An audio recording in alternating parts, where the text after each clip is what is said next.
प्यारे बच्चों, आज हम लोग नेक्स्ट यूनिट पढ़ेंगे इकाई 4 रासायनिक आबंधन एवं आणविक संरचना।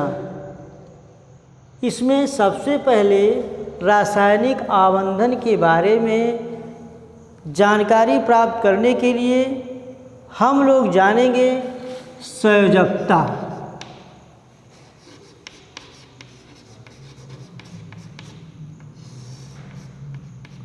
वैलेंसी। संयोजकता शब्द का अर्थ है संयोजन क्षमता। ठीक है, संयोजन क्षमता ही संयोजकता होती है।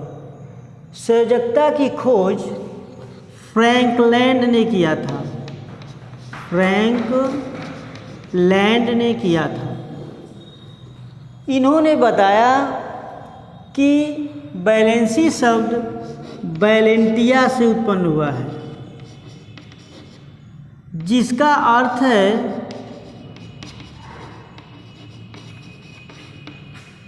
कैपेसिटी, क्षमता। अर्थात संयोजन क्षमता, किसी परमाणु की संयोजन क्षमता ही क्या कहलाती है? संयोजकता कहलाती है। इसकी दूसरी परिभाषा होगी हाइड्रोजन परमाणुओं की वह संख्या जो किसी तत्व के एक परमाणु से संयोग करती है, संयोजकता कहलाती है। हाइड्रोजन क्यों लिया गया इसकी परिभाषा में? हम लोग जानते हैं कि आवर्त सारणी में सबसे प्रथम तत्व पाया जाता है हाइड्रोजन, और हाइड्रोजन की परमाणु संख्या होती है 1। तो इस आधार पर हाइड्रोजन को लेकर के संयोजकता की परिभाषा बनाई गई।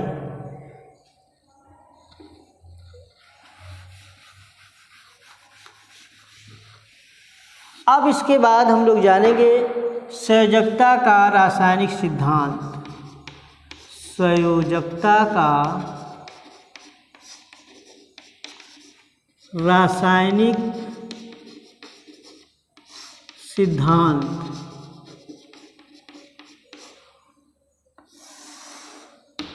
संयोजकता का रासायनिक सिद्धांत दिए थे 1916 में कौशल तथा लुईस ने। इनके अनुसार किसी भी परमाणु की या तत्व की जो संयोजन क्षमता होती है वह उसके विन्यास पर अर्थात अष्टक नियम पर निर्भर करती है। किस पर? अष्टक नियम। अष्टक नियम जो होता है उसमें किसी भी परमाणु के जो बाह्यकोश होते हैं यदि पूर्ण हो जाएं तो वह अष्टक नियम का पालन करेगा। हमारे आवर्त सारणी में केवल शून्य वर्ग के ऐसे तत्व हैं जो अष्टक नियम का पालन करते हैं, जैसे हीलियम, नियान, आर्गन, क्रिप्टॉन, जेनान और रेडान। 2, 2, 10, 2, 8, 18, 2, 8 और 8। इनकी अंतिम कक्षा में 8 इलेक्ट्रॉन हैं। हाइड्रोजन को छोड़ करके हीलियम को देखा जाए तो हीलियम में 2 इलेक्ट्रॉन है और पहली कक्षा में 2 इलेक्ट्रॉन हैं। तो यह द्विक नियम का पालन करता है। द्विक नियम का पालन करता है।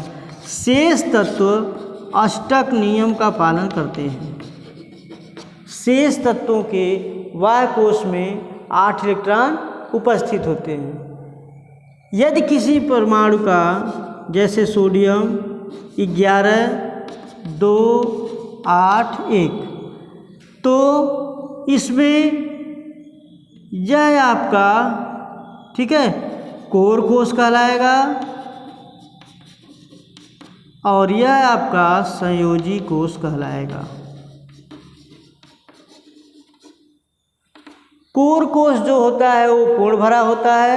संयोजी कोश ही ठीक है, संयोजी कोश ही जो है संयोजकता में भाग लेते हैं।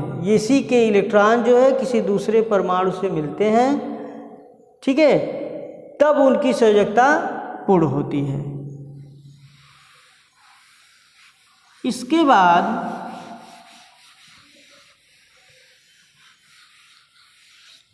जब कोई परमाणु किसी दूसरे परमाणु से मिलता है तो उनमें एक बंध बनता है, या तो इलेक्ट्रॉनों के आदान प्रदान से और या तो इलेक्ट्रॉन के त्यागने से, ठीक है, बंध बनता है। तो इस प्रकार जो बंध है हम लोग पढ़ेंगे रासायनिक बंध। बंध केमिकल बॉन्डिंग।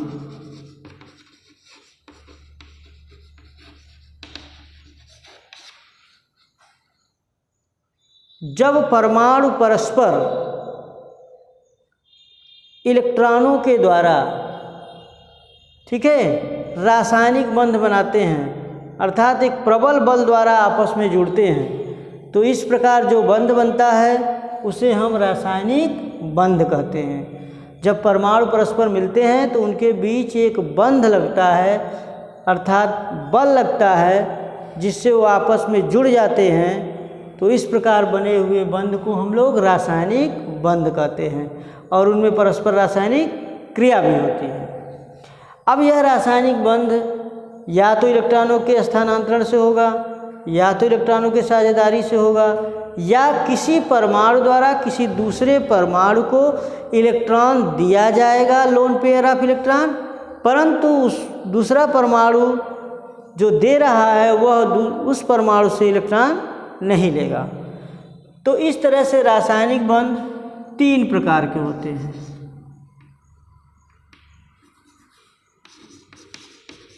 रासायनिक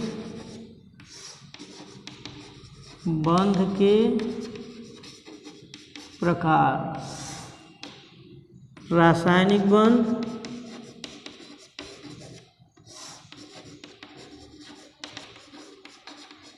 तीन प्रकार के होते हैं। पहला है वैद्युत संयोजी बंध,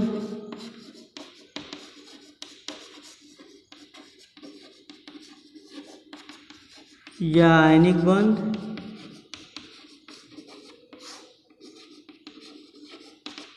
दूसरा है सहसंयोजी बंध,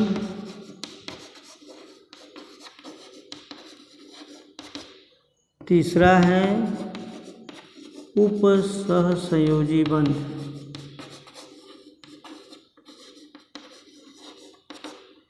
तो रासायनिक बंध 3 प्रकार के होते हैं। पहला हमारा है वैद्युत संयोजी बंध, इलेक्ट्रो वैलेंट बॉन्ड और आयोनिक बॉन्ड।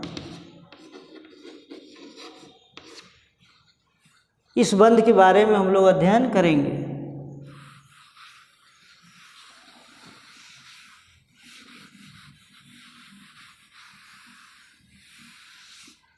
वैद्युत संयोजी बंध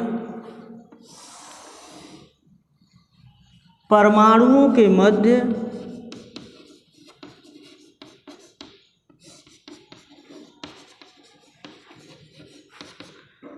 इलेक्ट्रॉनों के साझेदारी से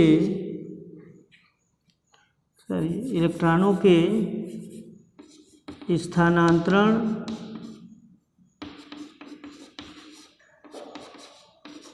से जो बंध बनता है उसे वैद्युत संयोजी बंध या आयनिक बंध कहते हैं।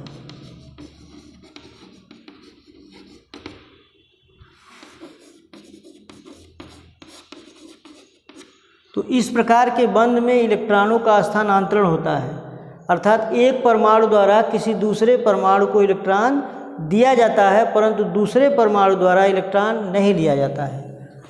उदाहरण जैसे मैग्नीशियम क्लोराइड। अब यहाँ पे आप निकालेंगे मैग्नीशियम का विन्यास 12, 2, 8, 2, क्लोरीन का विन्यास 2, 8, 7। यहाँ पर देखा जाए तो मैग्नीशियम के बाह्य कोश में 2 इलेक्ट्रॉन है और क्लोरीन के बाह्य कोश में 7 इलेक्ट्रॉन है। और क्लोरीन की संख्या यहाँ पे कितनी है? 2। अब अगर मैग्नीशियम अपना एक इलेक्ट्रॉन प्रथम क्लोरीन को तथा दूसरा इलेक्ट्रॉन द्वितीय क्लोरीन को दे दे तो यहाँ से इसका 2 इलेक्ट्रॉन निकल जाएगा और इसके पास बच जाएगा 2, 8 और इसका अष्टक पूर्ण हो जाएगा।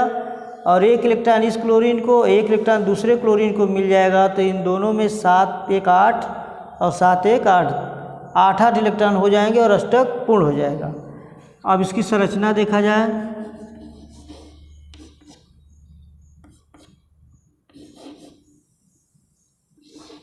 क्लोरीन के अंतिम कक्षा में 7 इलेक्ट्रॉन, मैग्नीशियम के अंतिम कक्षा में 2 इलेक्ट्रॉन। तो जितने इलेक्ट्रॉन बाह्य कोश में होते हैं उन्हीं इलेक्ट्रॉनों को हम परमाणुओं के ऊपर दर्शाते हैं। तो मैग्नीशियम का 1 इलेक्ट्रॉन और ये दूसरा इलेक्ट्रॉन, क्लोरीन का 7 इलेक्ट्रॉन 1, 2, 3, 4, 5, 6, 7। इस क्लोरीन का 1, 2, 3, 4, 5, 6 और 7। एक इलेक्ट्रॉन यहाँ से मैग्नीशियम का ये ले लेगा और एक इलेक्ट्रॉन यहाँ ले लेगा। अभी मैग्नीशियम था 2, 8, 2 और क्लोरीन था 2, 8, 7। यह क्लोरीन था 2, 8, 7। अब इसकी संरचना जब बन जाएगी तो मैग्नीशियम हो जाएगा Mg plus plus Cl minus 1, 2, 3, 4, 5, 6, 7 और एक मैग्नीशियम का 8। यहाँ पे हो जाएगा क्लोरीन 1, 2, 3, 4, 5, 6, 7 और एक मैग्नीशियम का 8। अब ये हो गया आपका विन्यास 2, एक ले लिया 8, ये भी एक ले लिया 2, 8, 8। मैग्नीशियम का दोनों इलेक्ट्रॉन निकल गया। अब यह हो गया आपका 2, 8। इस तरह से जो है मैग्नीशियम का भी अष्टक पूर्ण है। 2 इलेक्ट्रॉन अपना इसको दे दिया है, प्लस हो गया। क्लोरीन 1, 1 इलेक्ट्रॉन लिया है, माइनस चार्ज हो गया और दोनों के अष्टक जो है पूर्ण हो गए 2, 8, 8, 2, 8 और 2, 8, 8। या इसको आप इस तरह भी लिख सकते हैं Mg plus plus 2Cl minus. अर्थात यहाँ जो 2 संख्या है 2 क्लोरीन को दर्शा रही है, 2 का इसमें जो है 2 माइनस हो जाएगा, दोनों क्लोरीन का अष्टक पूर्ण हो जाएगा। तो इस तरह से इलेक्ट्रॉनों के स्थानांतरण से यह बंध बन रहा है।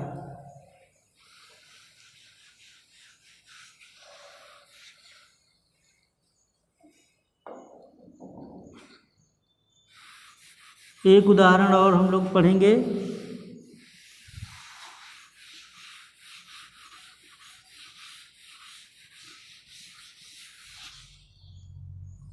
Calcium oxide. अब जो परमाणु है इनका इलेक्ट्रॉनिक विन्यास करेंगे 2, 8, 8 और 2। ऑक्सीजन का 2, 6। यहाँ पर देखा जाए तो कैल्शियम के अंतिम कक्षा में 2 इलेक्ट्रॉन और ऑक्सीजन के अंतिम कक्षा में 6 इलेक्ट्रॉन। यदि कैल्शियम के द्वारा ऑक्सीजन को 2 इलेक्ट्रॉन मिल जाए तो इसका अष्टक पूर्ण हो जाएगा और 2 इलेक्ट्रॉन इसका निकल जाए तो इसका भी अष्टक पूर्ण हो जाएगा। तो इसकी संरचना बनेगी कैल्शियम के 2 इलेक्ट्रॉन, ऑक्सीजन के 6 इलेक्ट्रॉन, 1, 2, 3, 4, 5 और 6। एक इलेक्ट्रॉन ये चला गया, एक इलेक्ट्रॉन ये चला गया। ठीक है, इसको इस तरह भी आप बना सकते हैं। कैल्शियम अब 2 इलेक्ट्रॉन दे दिया तो इस पर प्लस चार्ज हो जाएगा, ऑक्सीजन 2 इलेक्ट्रॉन ले लिया तो इस पर माइनस चार्ज हो जाएगा। कुल इलेक्ट्रॉनों की संख्या इसके पास हो जाएगी 1 2 3 4 5 6 7 और 8। 2 इलेक्ट्रॉन कैल्शियम का है, इसका अष्टक पूर्ण हो गया। इसका विन्यास इस समय यहाँ पे था आपका 2 8 8 2 और इसका था 2 6। ये हो गया आपका 2 8 8 और ये हो गया आपका 2 8। तो इस तरह से इसको हम दर्शा सकते हैं, या इसको कैल्शियम प्लस प्लस और वो माइनस माइनस, ये इसकी संरचना होगी। तो वैद्युत संयोजी बंध या आयनिक बंध इसको इसलिए कहते हैं कि आयनों के द्वारा, यहाँ पे इलेक्ट्रॉन क्या है, धनायन 2 इलेक्ट्रॉन अपना दे रहा है, इसको ये ग्रहण कर ले रहा है तो हो रहा है ऋणायन। तो यहाँ पे इलेक्ट्रॉनों का स्थानांतरण हो रहा है, तो इस तरह जो बंध बनता है उसे हम वैद्युत संयोजी बंध कहते हैं।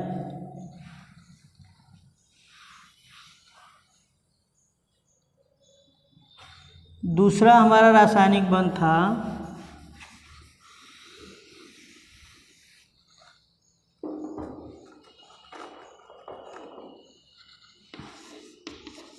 सहसंयोजी बंध।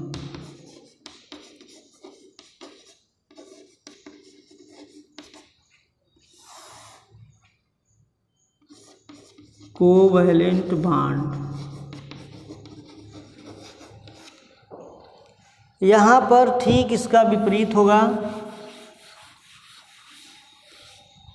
इसकी परिभाषा होगी परमाणुओं के मध्य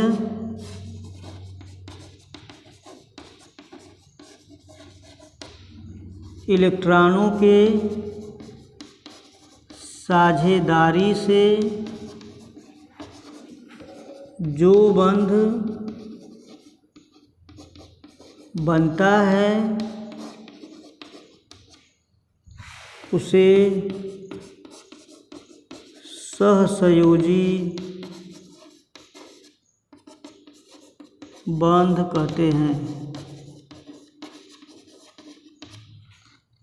परमाणुओं के मध्य इलेक्ट्रॉनों के साझेदारी से, अर्थात जब 2 परमाणु होंगे तो उनके बीच परस्पर बराबर के इलेक्ट्रॉनों की साझेदारी होगी।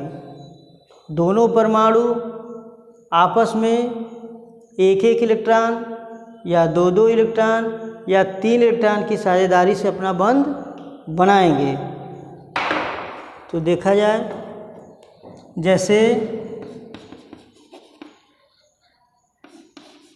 HCl विन्यास किया जाए, हाइड्रोजन का 1, क्लोरीन 2 8 7।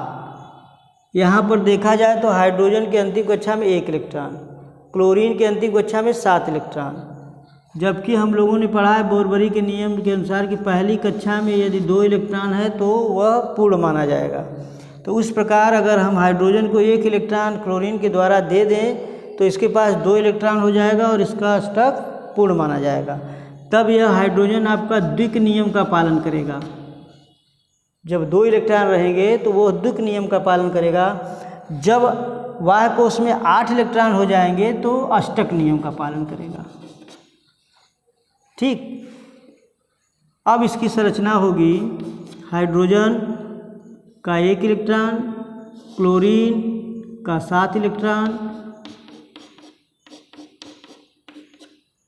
दोनों में परस्पर साझेदारी हो गई। ये हाइड्रोजन का 2 इलेक्ट्रॉन हो गया और यह क्लोरीन का 8 इलेक्ट्रॉन हो गया। दोनों परस्पर एक एक इलेक्ट्रॉन की साझेदारी से बंध बनाए हैं। तो इस प्रकार के बंध को हम लोग एक बंध से दिखाते हैं। जब एक एक इलेक्ट्रॉन की साझेदारी होती है तो वहाँ पर एक बंध प्रदर्शित किया जाता है, एक बाण। ठीक, एक हाइड्रोजन का इलेक्ट्रॉन क्लोरीन को गया है, एक क्लोरीन का इलेक्ट्रॉन हाइड्रोजन को आया है।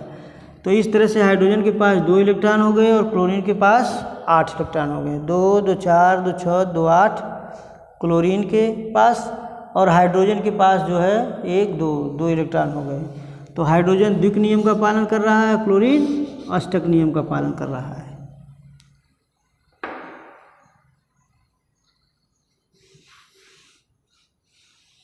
दूसरा उदाहरण,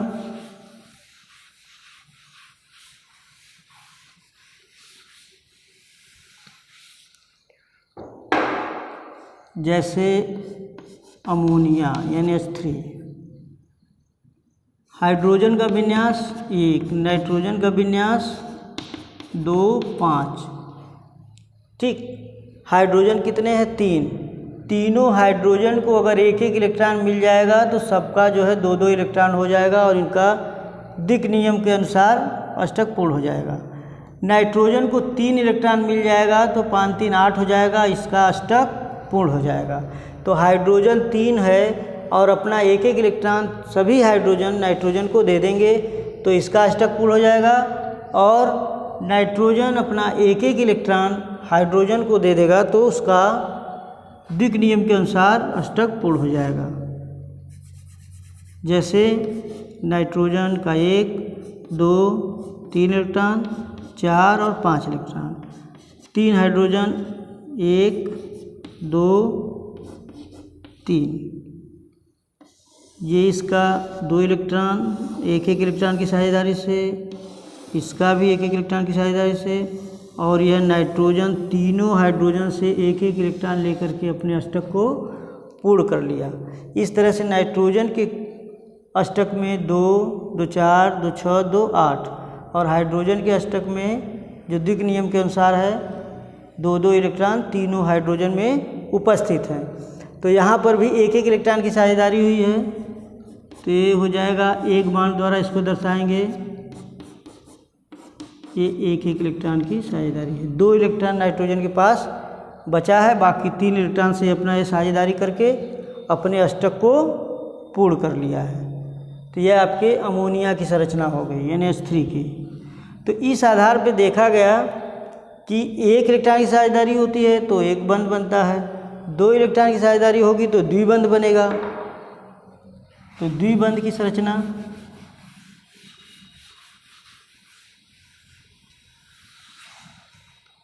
जैसे O2, ऑक्सीजन के पास अंतिम कक्षा में 6 इलेक्ट्रॉन और 2 ऑक्सीजन है, दोनों ऑक्सीजन को 2-2 इलेक्ट्रॉन चाहिए, 2 6। तो दोनों ऑक्सीजन परस्पर 2-2 इलेक्ट्रॉन की साझेदारी करेंगे। ये ऑक्सीजन का 1 2 3 4 5 है, दूसरे ऑक्सीजन का 1 2 3 4 5 6। ये ऑक्सीजन के अष्टक में 8 इलेक्ट्रॉन और इस ऑक्सीजन के अष्टक में 8 इलेक्ट्रॉन। इस तरह से दोनों ऑक्सीजन 2-2 इलेक्ट्रॉन आपस में क्या किए हैं? साझेदारी किए हैं। तो इस तरह से इनमें क्या होगा? 2-2 इलेक्ट्रॉन की साझेदारी है तो इस पर लगेंगे 2 बंध, ऑक्सीजन डबल बंध।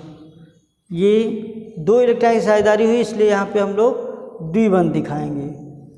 इसी प्रकार यदि 3 इलेक्ट्रॉन की साझेदारी होती है तो त्रिबंध द्वारा उसको दर्शाते हैं। जैसे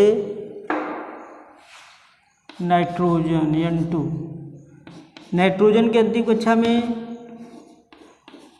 5 इलेक्ट्रॉन, 3 नाइट्रोजन बंध बनाएगा, ये दोनों में 5-5 इलेक्ट्रॉन, 3-3 इलेक्ट्रॉन की दोनों साझेदारी करेंगे। 1 2 3 1 2, दूसरा नाइट्रोजन 1 2 1 2 3, ये इसके अष्टक में 8 इलेक्ट्रॉन और इसके अष्टक में 8 इलेक्ट्रॉन। इस तरह से दोनों के अष्टक पूर्ण होंगे। या इसको 3 इलेक्ट्रॉन की साझेदारी हो रही है तो इसको त्रिबंध द्वारा दर्शाएंगे। ठीक, यदि 1 इलेक्ट्रॉन की साझेदारी होती है तो 1 बंध, यदि 2 इलेक्ट्रॉन की साझेदारी होती है तो 2 बंध, यदि 3 इलेक्ट्रॉन की साझेदारी होती है तो त्रिबंध द्वारा हम दर्शाते हैं।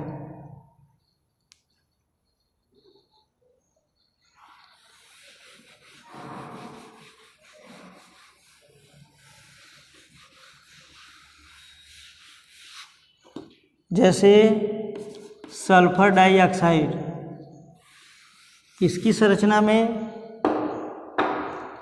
सल्फर का विन्यास 2 8 6, ऑक्सीजन का विन्यास 2 6, 2 ऑक्सीजन है, 2 6।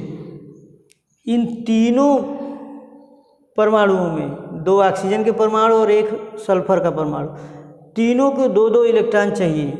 तो इसकी संरचना सल्फर 1 2 3 4 5 6, अंतिम कक्षा में 6 इलेक्ट्रॉन। ऑक्सीजन 1 2 3 4 5 6, 1 2 3 4 5 6। ये इसके अष्टक पूरे हो गए, इसके अष्टक पूरे हो गए और इसके अष्टक। अब यहाँ पे देखा जाए तो ऑक्सीजन के अष्टक में 4 4 8 4 4 8, तो इस सल्फर में 4 4 8 2 10 इलेक्ट्रॉन हो गए। तो यह जो सल्फर होता है, सल्फर के विन्यास में देखेंगे अफबाऊ के नियमानुसार तो 1s2 2s2 2p6 3s2 और 3p4 तीसरी कक्षा उपस्थित होती है। और ऑक्सीजन के विन्यास में देखा जाए तो 1s2 2s2 और 2p4 दूसरी कक्षा उपस्थित है। और हम लोग अफबाऊ के नियम में पढ़े हैं कि तीसरी कक्षा में डी उपकोष उपस्थित होता है, परंतु दूसरी कक्षा में डी उपकोष उपस्थित नहीं होता है। तो जब जिस परमाणु के कक्षा में डी उपकोष उपस्थित होता है उसके अष्टक का प्रसार हो जाता है और उसकी संयोजन क्षमता बढ़ जाती है। इसीलिए सल्फर यहाँ पर 8 9 होकर के कितना हो गया है 10। सल्फर अभी 2 इलेक्ट्रॉन किसी दूसरे परमाणु से साझेदारी करके अपने अष्टक में 12 इलेक्ट्रॉन कर सकता है। तो इस तरह से जो है यह आपका सल्फर डाइऑक्साइड का संरचना बनेगा। इसको हम इस तरह भी दर्शा सकते हैं O और इसका 2 इलेक्ट्रॉन शेष है। तो सहसंयोजी बंध 3 प्रकार से बनते हैं, एकल सहसंयोजी बंध, द्विसहसंयोजी बंध और त्रिसहसंयोजी बंध। तो आज हम लोगों ने 2 प्रकार के रासायनिक बंध पढ़े और अगला जो है हम लोग हेडिंग नेक्स्ट वीडियो में पढ़ेंगे। धन्यवाद। वीडियो को लाइक एवं सब्सक्राइब अवश्य कीजिएगा।